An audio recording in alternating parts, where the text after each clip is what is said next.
Folks, coming in at number 12, we have Eckler.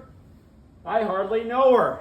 Boston Monroe. Now, before we continue, I just want to make this clear and point this out. Do you notice a common thread between our bottom three teams here? None of them have changed their name. For JoJo, he hasn't changed his name since the beginning of last year. Back-to-back, what are you trying to back-to-back, JoJo? I don't understand. You went from first basically to worst. Now you're looking like you're worse again. I don't understand what's going on with this back-to-back. Are you just trying to repeat the same season over and over again? I don't know.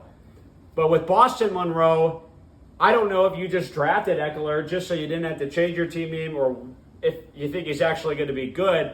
But I've got news for you. This team is very suspicious.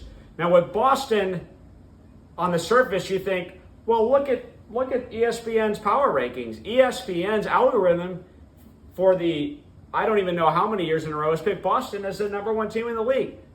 Well, I've got some financial news for you. Those rankings are more fake than Bernie Madoff's returns. Believe it. And Boston Monroe, his roster is looking like an extremely low upside roster to me. Now, he's got McCaffrey. Of course, that's fantastic. I'm buying another hot start for Boston, the early season and consolation bracket champion. Now, from week 3 to week 14, the guy's team's a mess, but he always seems to start 2-0. Nibs officially on upset alert to begin the season. But when you look at Boston's team, he's done what he always does, the ultra-conservative draft strategy. This guy thinks that he's going to strike it rich loading up on U.S. Treasury bills, okay? You're not getting any returns on those, and you're not getting any returns on drafting Josh Allen way too high every single year. Why do you keep doing that? Now, when we look at the diversification of Boston Monroe's roster, that's where we are selling all the way. We are shorting Boston Monroe's lack of diversification by having Mike Evans and Chris Godwin both. If the Bucs passing offense goes to shit, you are screwed. You're completely screwed. If they've got a bad matchup, you're in real trouble without the ability to plug and play.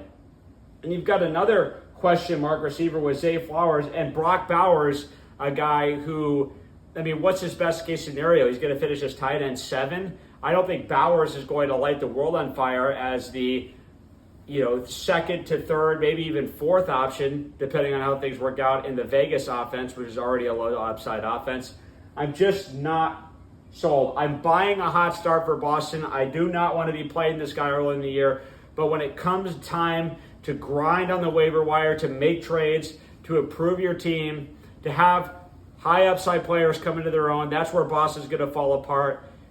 This guy's a total fugazi. Sell this team. Sell. That's why Boston Monroe is coming in at number 12.